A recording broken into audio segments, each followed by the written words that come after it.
Hello and welcome back to Sci-fi Stories. Our channel has recently been demonetized by YouTube, leaving us without the budget to keep operating. But we still want to bring you the best tales in the galaxy. If you enjoyed today's story, please consider supporting us with just $1 so we can pay our hard-working staff to survive and keep creating for you. You can support us by scanning the QR code on the screen or clicking the donation link in the video description or pinned comment.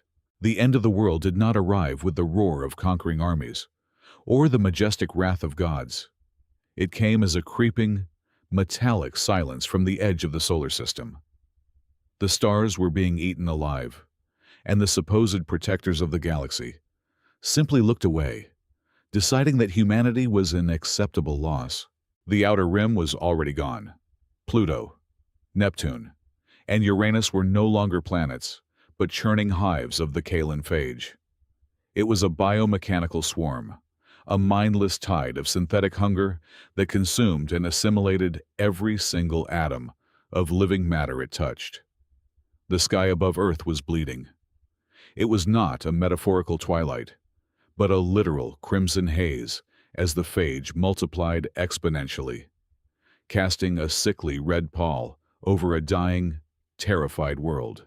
Humanity had screamed into the cosmic void for salvation. They had begged the Aegis Accord, the grand governing body of the galaxy, for military intervention. The response was a cold, bureaucratic death sentence known as the Quarantine Protocol. The Accord did not send rescue fleets. They sent executioners. Right at this moment, an Aegis armada sat at the edge of human space, charging a colossal radiation pulse aimed directly at the sun. Their solution to the phage was to trigger an artificial supernova, incinerating the entire solar system to sanitize the infection. The Aegis Accord viewed the universe as a perfectly pruned garden, and humanity was simply a diseased weed. Billions of human lives were nothing but collateral damage on a galactic spreadsheet. In the opulent capitals of Earth, the illusion of order had completely shattered. The global government dissolved into a chaotic frenzy of cowardly self-preservation. Leaders, billionaires, and the so-called elite engaged in bloody, desperate brawls for boarding passes on flimsy, under-equipped refugee ships. They fled toward the dark expanse, abandoning their posts and leaving behind billions of ordinary people who could do nothing but hold their loved ones and wait for the inevitable fire. Far from the screaming cities, Casey Baim stood alone in the center of the barren Sahara Desert. The scorching wind whipped at his frayed coat, but his weathered face remained completely serene. He was a former Spatial Corps design engineer, a brilliant mind who had been exiled and disgraced by those same fleeing elites decades ago for what they termed violations of scientific ethics. They had called him a madman for wanting to push human engineering beyond the safe, sanitized limits dictated by the Aegis Accord. Now, the madman was the only one left with a plan. Casey looked up at the burning red sky. He did not feel fear.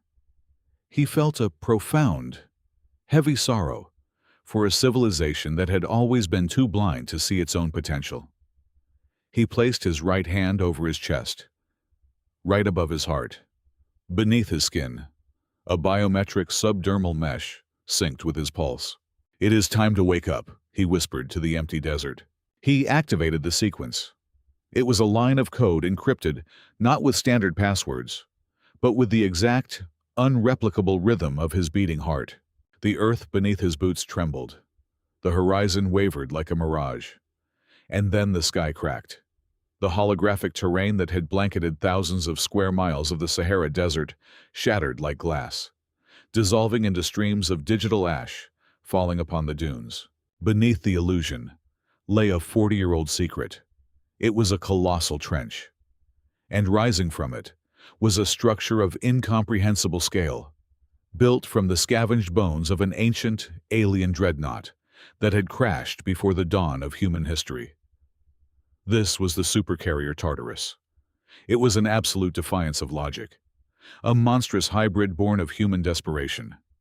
It married the gritty, brutal, rivet and steel aesthetics of human metallurgy with the fluid, space-bending, impossible geometry of alien technology.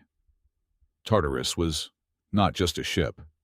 It was a floating continent of dark metal, built over 40 long years in absolute silence. As the colossal engines ignited, vibrating the very bedrock of the Earth, Casey smiled. The galaxy was about to learn that humanity would not burn quietly. The Sahara Desert did not just crack, it violently detonated. Millions of tons of ancient red sand, hardened crust, and subterranean bedrock were blasted into the stratosphere as Tartarus tore its way out of its underground tomb. It was not a launch, but a tectonic resurrection. The sheer mass of the Supercarrier completely defied atmospheric physics. It was the size of a small continent. An ugly, jagged slab of reinforced steel, raw iron, and alien alloy that entirely blotted out the crimson light of the dying sun.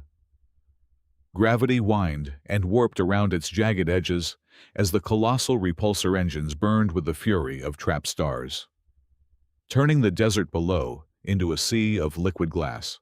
Inside the central command deck, Casey Bohm did not sit in a traditional captain's chair.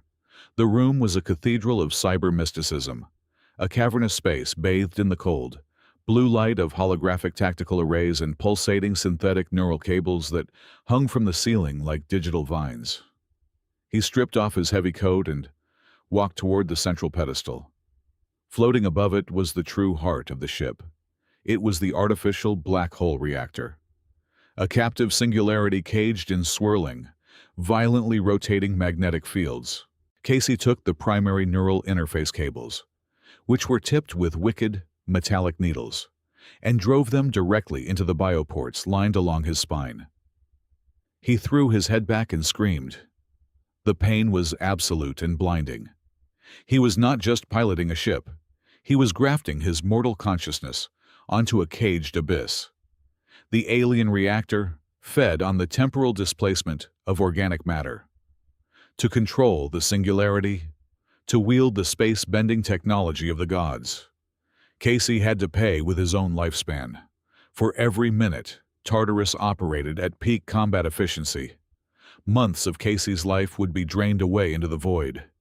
His veins bulged, glowing with a terrible, iridescent light under his skin, and his hair began to whiten at the roots. He accepted the trade without hesitation. In exchange for his fragile humanity, he became a god of metal and gravity. High above the bleeding atmosphere, in the cold vacuum of orbit, the Aegis Accord execution fleet maintained a pristine, glittering formation. They were elegant, flawless vessels of bright ivory and gold, completely detached from the dirt and suffering of the world below. At the center of the formation hovered the Star-Killer Dreadnought, a vessel designed solely for planetary erasure. Its primary weapon array was unfolding like a massive metallic lotus, gathering ambient cosmic energy into a blinding point of focal destruction. On the bridge of the Aegis flagship, the High Commander stood in pristine white armor. He listened to the frantic, dying distress signals from Earth, with a bored, almost amused expression on his face. "Ignore the static," he ordered his bridge officers, waving a hand dismissively. "Commence the ignition sequence." The tactical officers began to count down from 10, 9, 8, 7, 6, 5, 4, 3, 2, 1. The Starkiller fired. A beam of pure, apocalyptic energy, thicker than a sprawling metropolis, shot toward the sun. It was designed to pierce the star and trigger the artificial supernova that would sterilize the entire sector. Then, the impossible happened. Tartarus did not try to outrun the beam. It did not fire conventional thrusters to intercept it. Down in the command cathedral, Casey's glowing eyes snapped open, bleeding raw energy. "Fold it!" he commanded the ship through his mind. The Supercarrier executed a micro-jump. In the annals of galactic naval warfare, initiating a spatial fold within a planetary gravity well with a ship the size of a continent was considered mathematical suicide. It should have torn the planet in half. Instead, space simply tore apart with a soundless scream. In one frame of reality, Tartarus was slowly ascending through the red clouds of Earth. In the next single fraction of a second, the gargantuan slab of ugly black metal materialized directly in the path of the Starkiller beam, positioning itself perfectly between the execution fleet and the sun. The apocalyptic ray slammed right into the broadside hull of Tartarus. Instead of vaporizing the ship, the physical armor and the alien magnetic shielding reacted like a starving beast. The shields flared, swirling like a violent vortex, and swallowed the destructive energy whole. Tartarus did not reflect the beam. It drank it. The ship's internal capacitors screamed as they absorbed the planet-cracking power, instantly converting the destructive force into a massive reverse charge for its own weapon systems. The Aegis weapon had just fully powered the human warship. On the Aegis flagship, the bored amusement vanished in an instant, replaced by frantic shouts and flashing red tactical warnings. Their pristine sensors could not comprehend what had just intercepted their ultimate weapon. Before the Aegis commander could even issue a recalibration order, Casey retaliated. Tartarus did not rely on the elegant, refined laser batteries used by the rest of the galaxy. Human engineering was born from war, and it was far more brutal. Along the jagged, mile-long spine of the Supercarrier, massive kinetic launch bays ground open. These were the gravity trebuchets. Deep within the bowels of the ship, raw asteroids mined from the outer belt decades ago had been compressed down to the size of small cars, making them infinitely dense and incredibly heavy. The targeting systems, now supercharged by the Aegis beam, locked onto the pristine fleet. "Return to sender," Casey whispered. A single drop of blood trickled from his nose as the Singularity drained another year of his life to calculate the firing solution. The trebuchets fired. The recoil shook the entire continent-sized ship, creating secondary shockwaves in the Earth's upper atmosphere. The compressed asteroids were launched not on pillars of fire, but on violent waves of localized gravitational distortion. They tore through the vacuum of space at relativistic speeds, moving so fast they ripped glowing holes in the fabric of reality itself. 3 elegant Aegis cruisers were caught directly in the firing trajectory. There was no grand cinematic explosion. There was no time for their shields to register the threat. In one single, brutal millisecond, the kinetic projectiles smashed completely through their ivory hulls, instantly obliterating the massive warships into expanding clouds of fine, glittering dust and floating debris. The overbearing arrogance of the Aegis fleet instantly turned into a suffocating, dead silence. For the first time in 10,000 years, the undisputed masters of the galaxy were completely paralyzed with shock. Their ultimate execution tool had just been casually devoured, and 3 of their finest warships had been erased from existence in the blink of an eye. The mighty Aegis Accord, who viewed humanity as nothing more than a primitive disease, had just seen their absolute authority turned into an absolute joke by a solitary, bleeding man strapped to a captive black hole. Panic is a universal language, easily understood by prey and predator alike. The surviving vessels of the Aegis execution fleet did not attempt to regroup or retaliate. They completely broke their flawless, pristine formations and scattered blindly into the void. Frantic captains tore open hasty slipspace portals to flee from the terrifying black monolith that had just humiliated them, abandoning the sector entirely. They left the suffocating crimson tide of the Kalan phage behind, fully expecting the biomechanical swarm to finish the agonizing job they could not complete themselves. But the phage had never encountered human pest control. From the jagged ventral hangars of the continent-sized Supercarrier, a deep, mechanical roar vibrated through the thin upper atmosphere of Earth. Tartarus unleashed its secondary payload. It was not a barrage of conventional missiles or laser batteries, but a blinding swarm of tens of thousands of automated combat drones. They poured out from the black hull like a hive of enraged hornets, each mechanical unit deploying superheated plasma blades that extended from their wingtips. glowing with the heat of a blue star. The drones plunged directly into the churning, mindless tide of the phage. They did not bother to shoot, they sliced, moving in a perfectly synchronized, ruthless choreography dictated by the ship's main frame. The drones carved through the synthetic monstrosities. They moved like blazing scythes reaping a field of rotting metallic wheat, dismembering the alien machines with surgical precision. Severed phage components rained down into the atmosphere, burning up harmlessly into streaks of ash before they could ever touch the scorched ground below. Standing tall at the neural pedestal, Casey Bohm watched the orbital tactical map shift from a doomed crimson to a clear, serene blue. His body ached terribly, his veins still burning from the temporal drain of the singularity. But his mind was sharp and brutally cold. He bypassed standard communication protocols, engaging the maximum output of the ship's quantum array. He smashed through every known encryption firewall in the galaxy with brute force, broadcasting a raw, unfiltered transmission directly to the personal screens, ship displays, and planetary hubs of every single civilization under the Aegis Accord. "We are no longer the ones waiting for the charity of life." Casey's voice echoed across a trillion different speakers. His tone was perfectly calm, yet laced with a lethal, absolute promise. "Earth is currently closed to the Accord. If you step in, you will not have a way out." Across the oppressed colony worlds, the forgotten mining sectors, and the enslaved agricultural planets, that single transmission sent a violent shockwave through the hearts of trillions.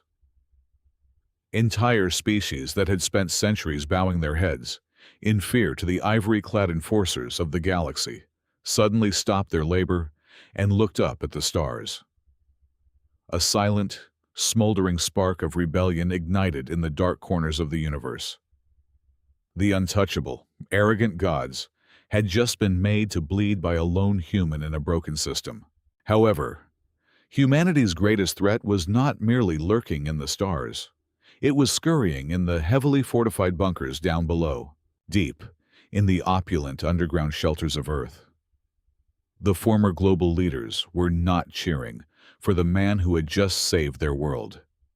They were absolutely terrified of him. A man, holding a gun to the head of the universe, was a man who could not be bought or controlled. Before the planetary dust had even settled, the cowardly politicians established a dark channel connection to the fleeing Aegis command. They offered a desperate, pathetic bargain. They would hand over the absolute control codes for Tartarus and deliver Casey Bohm dead, all in exchange for permanent, guaranteed seats on the High Galactic Council. Within 2 hours, a heavily armored transport shuttle launched from the Earth's surface and docked at one of the Supercarrier's lower industrial airlocks.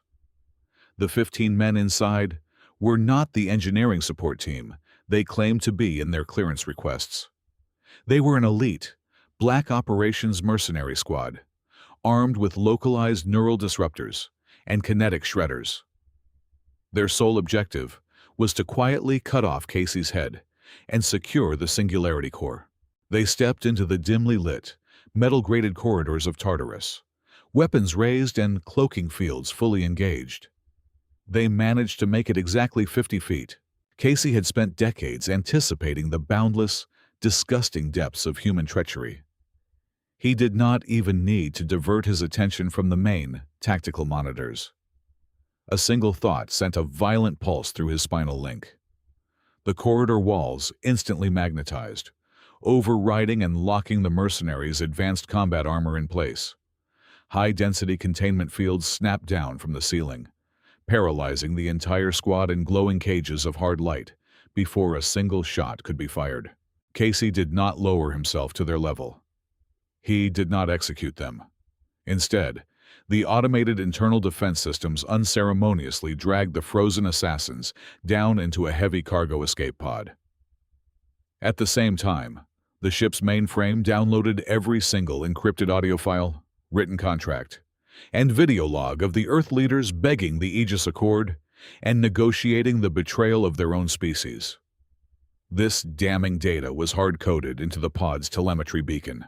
With a violent hiss of depressurization, Tartarus fired the escape pod straight back down to the capital city.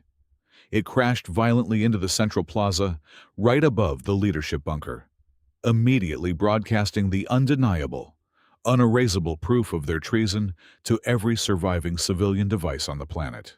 Up in the cold silence of orbit, Casey severed all remaining data tethers to the Earth's surface. The planetary communication lines went entirely dead. Tartarus officially went off the grid, shifting its massive, continent-sized hull into an active stealth configuration. It was no longer a stationary defender tied to a corrupted, ungrateful world. It became an independent ghost ship, a roaming leviathan bound by a singular, bloody mission. Casey would protect the fragile, innocent lives of humanity, and he would do it by ruthlessly hunting down the monsters in the stars, as well as the parasites at home. The Aegis Accord did not tolerate anomalies, and a rogue human warship the size of a small continent was the ultimate anomaly. Within 24 hours of the disastrous engagement in the Sol system, the highest echelons of the galactic government classified Tartarus as a Level 1 threat. The astronomical bounty placed on Casey Boehm's head was enough to purchase 3 entirely terraformed star systems. The most lethal bounty hunters, ruthless mercenary guilds, and top-secret stealth armadas were unleashed into the endless void, instructed to scour every asteroid belt and dead star for the Black Leviathan. But Casey was not hiding in the margins of the galaxy. His mind, intimately fused with the agonizing calculations of the artificial black hole, processed the universe with terrifying clarity. The sudden, overwhelming invasion of the Kalan phage on Earth's borders was too precise, too perfectly timed to be a random cosmic plague. It felt manufactured. To eradicate a disease, one had to find the laboratory that engineered it. Sacrificing another 6 months of his rapidly draining lifespan, Casey forced the singularity into a violent, screaming spin. Tartarus engaged its fold space drive, tearing a silent hole through the fabric of reality and plunging into the absolute darkness of the silence zone. It was a region completely scrubbed from all official galactic star charts, a suffocating expanse of hyperdense, murky nebula gas that devoured all sensor sweeps and smothered light. Hidden within this swirling, bruised purple fog was a clandestine Aegis research outpost, built deep into the hollowed-out crust of a shattered, frozen moon. Tartarus drifted through the cosmic smog like a phantom, utterly undetectable beneath its localized cloaking fields. From its massive ventral bays, a single tactical dropship launched, cutting through the thick gas to breach the moon's surface. The boarding party consisted of 6 elite human commandos, heavily armed loyalists who had been preserved in cryogenic stasis for 4 decades, awoken by Casey for this exact purpose. As they forced the outpost's rusted exterior airlock open, the atmosphere instantly shifted into a chilling, space noir nightmare. The corridors were choked with flickering, dying neon lights, casting long, twisted shadows across steel bulkheads, stained with dried, iridescent alien blood. The facility was completely devoid of standard Aegis security personnel. Instead, the shadows themselves seemed to writhe and hiss. The outpost was guarded by grotesque, unsanctioned biological nightmares. They were apex predators, illegally spliced together from a dozen different aggressive species, engineered to be the ultimate, unquestioning guard dogs of the darkest Aegis secrets. The resulting combat was a masterclass in brutal, close quarters, tactical execution. There were no grand speeches or hesitant movements, only the sharp, disciplined communication of seasoned veterans fighting in the dark. Contact front. Multiple bogies crawling on the ceiling. The squad leader barked through the comms. Heavy kinetic assault rifles roared, spitting armor piercing rounds that tore through the abominations in bursts of violent, wet destruction. The squad moved in a flawless, overlapping diamond formation, slicing the corners of the dark hallways, tossing localized incendiary grenades into ventilation shafts to flush out the creeping horrors. They traded heavy physical injuries for forward momentum, pushing relentlessly deeper into the heart of the nightmare until they finally breached the heavily fortified central server hub. The squad's tech specialist smashed the butt of his rifle into the reinforced glass of the main terminal, jacking a physical data siphon directly into the Aegis mainframe. Instantaneously, rivers of encrypted data flooded across the void, bridging securely into Casey's neural cortex back on the command deck of Tartarus. As Casey's enhanced mind decoded the heavily redacted files, the sheer gravity of the revelation brought his breathing to a dead halt. The truth was not just dark, it was a profound, meticulously calculated evil. The Kalen phage was not a wild, invasive swarm from beyond the rim. It was a patented, carefully engineered ecological weapon created by the Aegis Accord exactly 3 million years ago. The sprawling, terrifying biomechanical plague was essentially a cosmic lawnmower. The chilling logic of the universe was suddenly laid bare in the most cynical terms imaginable. The Aegis Accord maintained its absolute monopoly over galactic politics, technology, and resources by artificially pruning the galaxy. Whenever a younger, primitive civilization began to develop technology too quickly, threatening to step out of line and disrupt the established economic order, Aegis deployed the phage. The catastrophic attack on Earth was never an accident, nor was it a tragedy in the eyes of the galactic elite.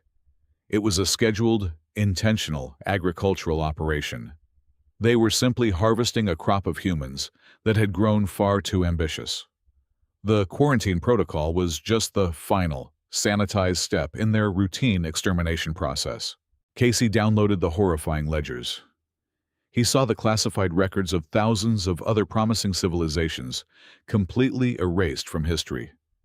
Their deaths filed neatly away under routine pest control. His blood ran colder than the vacuum outside his hull. Simply destroying Aegis battle fleets would never end this war. As long as the illusion of their benevolence remained, the galaxy would continue to obey them out of ignorance and fear. To achieve true victory, he had to completely shatter the infrastructure of their lies. He initiated a full extraction order for his squad, determined to leave with every single bite of the damning evidence. But the Aegis intelligence network was ancient and deeply paranoid. The moment the massive data transfer hit 99%, the ambient radiation inside the murky nebula violently spiked. The shadows lurking in the gas clouds outside the moon shifted and solidified. The Silence Armada, the absolute apex of Aegis Black Operations military might, materialized all around the shattered rock. There were hundreds of angular, jet-black stealth frigates. They did not open fire, fully aware that conventional weapons were useless against the Supercarrier's shields. Instead, the frigates deployed a sprawling, synchronized network of spatial disruption pylons. Down in the command cathedral, the artificial black hole shrieked like a dying animal as the ambient gravity violently inverted. A massive, suffocating interdiction field snapped into place, wrapping the entire nebula in an inescapable web of dead space. Casey ground his teeth and tried to force a tactical jump, but the fold space engine stalled, throwing showers of sparks across the dark deck. The continent-sized behemoth was locked in place, utterly trapped. The ghost ship had finally been cornered. The trap had fully snapped shut. Trapped within the spatial dead zone, Tartarus was no longer a phantom. It was a bleeding behemoth, cornered by the most lethal executioners in the universe. The Silence Armada did not hesitate. Hundreds of pitch-black stealth frigates and heavy cruisers unleashed a synchronized, relentless torrent of destructive energy. The murky, purple gas of the nebula instantly ignited, illuminated by a terrifying, chaotic web of blinding white plasma fire and heavy kinetic artillery. The continent-sized human warship shuddered violently under the overwhelming barrage. Even with its alien magnetic shielding and miles-thick reinforced hull, Tartarus could not withstand the concentrated firepower of an entire elite armada indefinitely. Massive explosions tore through the outer armor plating, sending thousands of tons of jagged steel spinning out into the glowing void. Deep within the lower decks, secondary fuel bays ruptured, blossoming into roaring infernos that consumed entire sectors. The casualty reports flooding into the Central Command Cathedral were catastrophic. Brave human technicians and engineers, fighting desperately to patch the failing bulkheads, were vaporized in a fraction of a second. The death toll was rising by the thousands with every single breath Casey took.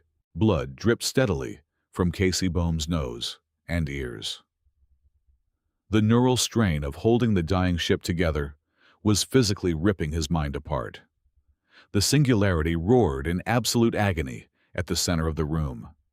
He could feel the desperate, boiling will to survive radiating from his crew. They were outgunned, outnumbered, and dying, but nobody was asking to surrender. Casey opened a ship-wide communication channel. His voice was strained, hoarse, but vibrating with unyielding iron. Cut all life support to decks 4 through 49. Vent the fires to space. I need 120% of our remaining reactor output diverted immediately to the forward defensive apex and the primary quantum communication array. It was a death sentence for anyone trapped in those lower sections. A horrific sacrifice made without a single second of hesitation. The internal lights of the Supercarrier flickered and died as freezing vacuum flooded the burning corridors. The ship gathered every last ounce of its fading lifeblood and forced it into the bow shields, creating a singular, unbreakable wall of warped gravity against the relentless Aegis bombardment. Tartarus was no longer trying to fight its way out. Underneath the suffocating rain of enemy fire, Casey transformed his dying warship into the most powerful broadcasting station the universe had ever seen. He took the freshly extracted, heavily decrypted truth of the Kalan phage and weaponized it. He did not aim for military frequencies or secure government channels. He bypassed the entire galactic infrastructure, forcing the raw data directly onto every single civilian network, every personal data pad, every commercial holographic billboard, and every planetary broadcast screen across tens of thousands of inhabited worlds.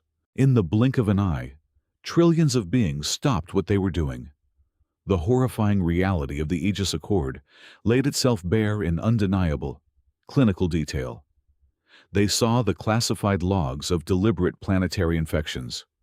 They read the cold, calculated memos discussing the eradication of entire species as if they were simple pest control operations. The myth of the benevolent galactic protectors shattered completely. The reaction was not a slow awakening. It was an instantaneous, explosive galactic riot. On the heavy industrial worlds, enslaved workers dropped their tools, picked up mining lasers, and swarmed the ivory-clad Aegis overseers. In the distant colonial fleets, subordinate alien officers watched the transmission, looked at their Aegis commanders, and simultaneously drew their sidearms.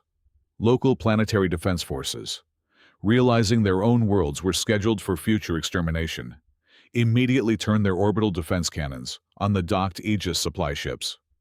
The entire logistics and command network of the highest authority in the galaxy collapsed into absolute bloody chaos within minutes. Aboard the flagship of the Silence Armada, the Supreme Aegis Commander watched his tactical displays turn into a sea of flashing red distress signals from every corner of the known universe. His empire was burning to the ground in real time. The seed of rebellion had sprouted into an uncontrollable wildfire, and it was entirely because of the broken, burning human ship in front of him. Realizing that military tactics and containment were completely useless now, the commander's pristine, arrogant facade finally broke into sheer, unadulterated hatred. He issued his final, desperate command: divert all shielding to structural integrity, reroute all engine safeties, ram that human filth, break them in half.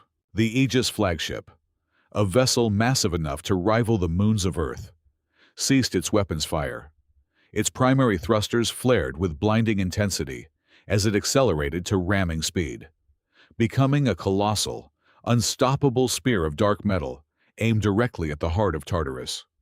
It was a suicide charge designed to obliterate the bleeding supercarrier at the cost of their own lives. Down in his command cathedral, bathed in the flashing crimson light of critical system failures, Casey Bohm watched the monstrous dreadnought charging towards him. He did not issue an order to brace for impact. He did not attempt a futile evasive maneuver. Instead, a slow, incredibly bloody smile crept across his bruised face. "You think you can trap a black hole?" Casey whispered to the approaching doom. He bypassed the stalled fold space engine safeties. The Singularity Core was starving, choked by the enemy's spatial interdiction field. Casey decided to feed it. He inverted the gravity scoops along the hull of Tartarus, opening the ship's intake valves to their maximum threshold. The supercarrier began to violently inhale the surrounding hyper-dense nebula gas. Millions of tons of cosmic matter, charged particles, and raw stellar dust were sucked directly into the artificial black hole in a matter of seconds. The captive singularity gorged itself on the massive influx of raw mass. It swelled, vibrating with a terrifying, apocalyptic frequency that shattered the floor grates of the command deck. The energy output spiked so high, it instantly vaporized the Aegis interdiction pylons hidden in the gas. The spatial lock was broken. Casey slammed his blood-soaked hands onto the neural pedestal, sacrificing decades of his remaining life in one agonizing surge. He did not calculate a safe trajectory. He aimed the blindly overcharged fold space drive directly at the absolute center of the Aegis Accord's power. He targeted their supreme capital, an impossible megastructure wrapped entirely around a captive white dwarf star. Just a fraction of a millisecond before the Aegis flagship's armored prow could smash into Tartarus and end them all. The human supercarrier violently collapsed reality around itself. It tore a hole in the universe so deep and profound that the sheer backwash of the spatial fold completely pulverized the charging enemy flagship into atomic dust. Tartarus vanished from the bleeding nebula in a silent flash of pure, absolute nothingness, carrying its dying crew and its wrath straight to the throne of the gods. The fabric of space did not simply fold. It shattered like a brittle mirror. Tartarus violently expelled itself from the void, materializing directly inside the most heavily fortified, unassailable coordinates in the known universe.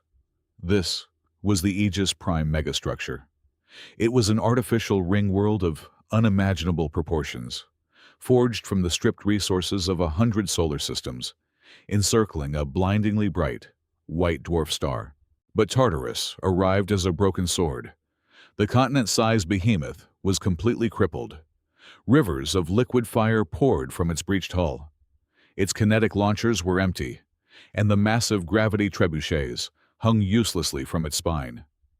The ship was dying.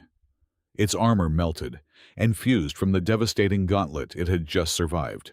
Instantly, the megastructure reacted. Tens of thousands of orbital defense platforms, armed with singularity cannons and hyper-velocity railguns, locked their targeting lasers onto the crippled human ship. The dark void around Tartarus became a suffocating web of intersecting red targeting beams. A transmission pierced the smoking bridge. It was the voice of the High Council, echoing with supreme, absolute authority. "Casey Bohm, your primitive vessel is destroyed. Power down your reactor and surrender yourself to the Accord. Do this, and we will temporarily spare your dirt planet from the quarantine protocol." Casey stood at the neural pedestal, his body trembling violently, blood completely coating his chin and chest. He looked at the impossible armada surrounding him. He did not feel defeated. He felt a profound, chilling sense of victory. "I do not need to fire another shot to end you," Casey whispered into the open channel. He did not activate any weapons. He reached into the deeply encrypted files his boarding party had extracted from the silence zone. Hidden within the terrible truth of the Kalan phage was its master control mechanism. It was not a digital override or a mechanical kill switch. It was an acoustic genetic code. It was a highly specific, impossibly complex frequency, engineered to rewrite the base, biological imperatives of the biomechanical swarm. Casey linked the audio file directly into the artificial black hole core. He did not use the singularity to jump or to destroy. He used its infinite gravity well as a cosmic amplifier. He forced the agonizing, dying reactor to push this acoustic code through the ship's quantum communication array, broadcasting the frequency across every single spatial gate and network node in the entire galaxy. The sound was not audible to human ears, but it vibrated through the very foundation of reality. Thousands of light years away, on burning colony worlds and besieged outer rim outposts, the relentless tide of the Kalen phage suddenly froze. The synthetic nightmares halted mid-strike. Their glowing red optic sensors flickered, shifting rapidly to a dead, hollow blue. The acoustic code had successfully overwritten their primary directive. The swarm no longer recognized the innocent worlds as their harvest. They recognized the broadcast source of their original masters. In the absolute silence of the Aegis Prime sector, the space around the megastructure began to tear open. The Accord's own transit gates activated entirely on their own. From these massive portals, a limitless, churning ocean of biomechanical horrors flooded into the capital system. The Kalen phage had returned home. The supreme leaders of the Aegis Accord watched in absolute horror as their own ultimate weapon turned on them. The phage descended upon the pristine orbital platforms, the ivory citadels, and the defensive fleets. The Aegis weapons were designed to fight conventional navies, not to hold back a relentless, self-replicating tide of billions of synthetic locusts. The phage consumed the defense grid in minutes, tearing through the impenetrable megastructure and assimilating the very metal it was built upon. Tartarus simply drifted in the quiet vacuum, completely unbothered by the swarm. The human supercarrier had transformed the masters of the universe into prey for their own hunting dogs. The magnificent, immortal empire collapsed into screaming ruins without Casey expending a single kinetic round. As the fires of the dying empire reflected against the scarred black metal of his ship, Casey Bohm finally reached up and violently disconnected the neural cables from his spine. He collapsed onto the cold deck of the command cathedral, his breathing shallow, his body entirely spent. He looked up at the viewing port, smiling softly at the endless expanse of the stars. Earth would not rise to lead the galaxy through fear, subjugation, or brute force. Instead, it would stand as a silent, heavily armed gatekeeper in the dark, offering a singular, eternal reminder to the cosmos. "Never push those who wish to live into a corner," Casey murmured, as his eyes finally closed. Thank you so much to all our wonderful listeners for tuning in to this epic journey today. We would love to know where you are listening from, so please drop your city or country in the comments below. If you found today's story thrilling and want to help us keep this channel alive, please consider supporting us with just $1. You can do this by scanning the QR code currently on your screen or by clicking the donation link found in the video description or pinned comment. Your kind support allows us to pay our dedicated staff, helping them feed their families while we continue crafting even better and more exciting stories for you.